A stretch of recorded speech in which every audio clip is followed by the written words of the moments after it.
James Frith. Thank you, Mr. Chair. Mr. Davis, it's a pleasure to be speaking with you in the chair.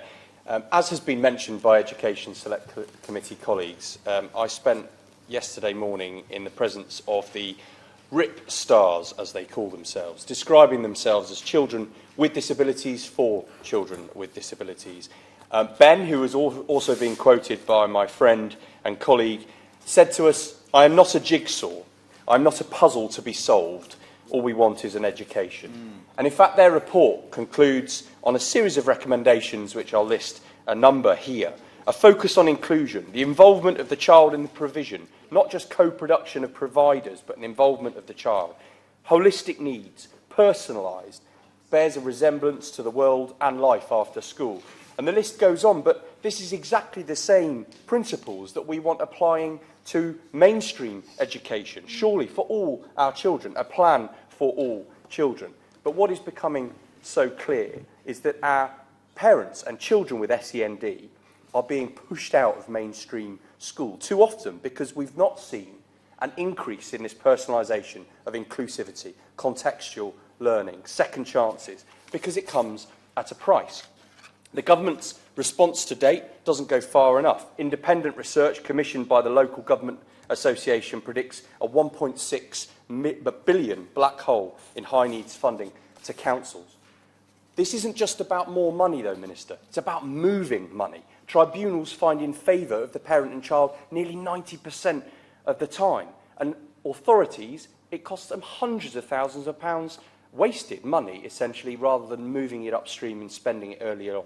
70% of all exclusions involve a child with SEND. The schools that I spoke to in my survey last year came back to me yesterday with a series of comments. We can no longer afford to purchase necessary resources. Yeah, sure. I thank my honourable friend and colleague. The capacity of professionals to be able to support our SEND pupils in schools is absolutely at the limit. Would he agree with me that a SENCO, who may be a SENCO, but also a class teacher in charge of inclusion, in charge of maybe safeguarding, it is too big a role to be able to deliver full provision and support for SEND children?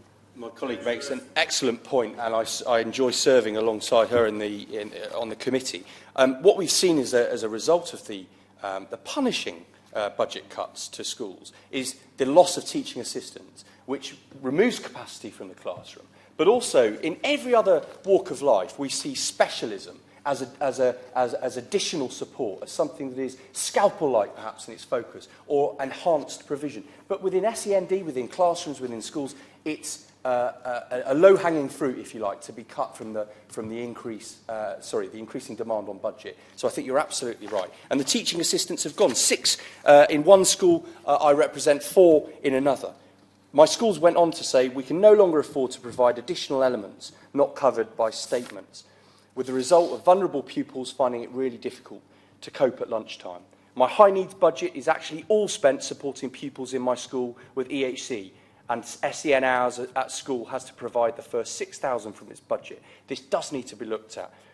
The numbers of SEND cohort have increased significantly in terms of social, emotional and mental health. Colleagues point across the divide. Absolutely, health needs to be at the table, too frequently isn't. So I urge the Minister to look at this, to work cross-party, to work with the findings of the committee's ongoing SEND inquiry when we report in the summer.